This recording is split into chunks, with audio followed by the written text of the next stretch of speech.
Junior বৃত্তি পরীক্ষার নতুন সময়সূচি জানালো শিক্ষা বোর্ড। 2026 শিক্ষাবর্ষের অষ্টম শ্রেণীর শিক্ষার্থীদের জুনিয়র বৃত্তি পরীক্ষার সময়সূচি পরিবর্তন করা হয়েছে। পরীক্ষা কিছুটা এগিয়ে আনা হয়েছে। তার পাশাপাশি কোন দিন বা কত তারিখে কোন বিষয়ের পরীক্ষা হবে এই বিস্তারিত সূচিও প্রকাশ করা হয়েছে। এ বিষয়ে বিস্তারিত জানাবো আমাদের আজকের ভিডিওতে। যারা এখনও আমাদের চ্যানেলটিকে সাবস্ক্রাইব করনি তারা এখনই সাবস্ক্রাইব করে রাখো, তাহলে পড়াশোনার সকল তথ্য এবং পরামর্শ সবার আগে পেয়ে যাবে। চলতি বছরের জুনিয়র বৃত্তি পরীক্ষার সময়সূচি পরিবর্তন করেছে ঢাকা মাধ্যমিক ও উচ্চ মাধ্যমিক শিক্ষা বোর্ড। এতে 2026 শিক্ষাবর্ষের শিক্ষাপঞ্জিতে থাকা সময়সূচি কিছুটা এগিয়ে আনা হয়েছে। বৃহস্পতিবার 6 আগস্ট আন্তঃশিক্ষা বোর্ড সমন্বয় কমিটির এক সভায় এই সিদ্ধান্ত নেওয়া হয়। সভার সিদ্ধান্ত অনুযায়ী আগামী 8 ডিসেম্বর থেকে জুনিয়র বৃত্তি পরীক্ষা শুরু হবে। এরপর 10, 13 ও 15 ডিসেম্বর এই পরীক্ষা নেওয়া হবে। আন্তঃশিক্ষা বোর্ড সমন্বয় কমিটির সভাপতি এবং ঢাকা মাধ্যমিক ও উচ্চ মাধ্যমিক শিক্ষা বোর্ডের চেয়ারম্যান অধ্যাপক সৈয়দ আখতারুজ্জামান এই তথ্য নিশ্চিত করেছেন।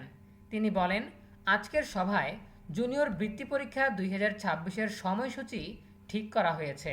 সেই অনুযায়ী 8 ডিসেম্বর বাংলা, 10 ডিসেম্বর ইংরেজি, 13 ডিসেম্বর গণিত, 15 ডিসেম্বর বিজ্ঞান এবং বাংলাদেশ ও বিশ্ব পরিচয় বিষয়ের পরীক্ষা নেওয়া হবে। শিক্ষা প্রতিষ্ঠানের শীতকালীন ছুটির কারণে এই সময়সূচি এগিয়ে আনা হয়েছে। 20 ডিসেম্বর থেকে শীতকালীন ছুটি শুরু হয়, তাই ছুটি শুরুর আগেই আমরা জুনিয়র বৃত্তি পরীক্ষা শেষ করতে চাচ্ছি।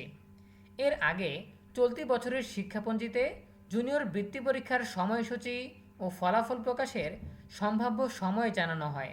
তাতে জুনিয়র বৃত্তি পরীক্ষা শুরুর কথা ছিল 15 ডিসেম্বর, যা 20 ডিসেম্বর পর্যন্ত চলার কথা ছিল।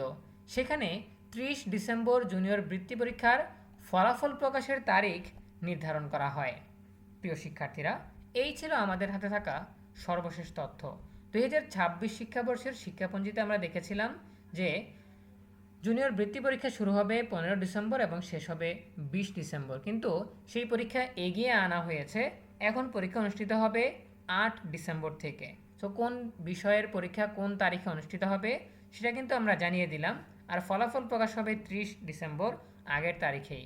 শীতকালীন ছুটি যাতে শিক্ষার্থীরা উপভোগ করতে পারে সেজন্য ছুটির আগেই জুনিয়র বৃত্তি পরীক্ষা শেষ করে দেওয়া হচ্ছে। এজন্যই তাদের সিদ্ধান্ত বা তাদের সময়সূচি পরিবর্তন এসেছে। সো আশা করি তোমরা বুঝতে পেরেছ। এ বিষয়ে তোমাদের যে কোনো প্রশ্ন কিংবা মতামত জানাতে পারো কমেন্টে। দেখা হবে পরবর্তী আপডেট নিয়ে নতুন কোনো ভিডিওতে। সেই পর্যন্ত তোমরা সবাই ভালো থাকো, সুস্থ থাকো, নিরাপদে থাকো এবং সবসময় ENUB চ্যানেলের সাথেই থাকো। তোমাদের সকলের জন্য রইল অনেক অনেক শুভকামনা। ধন্যবাদ সবাইকে।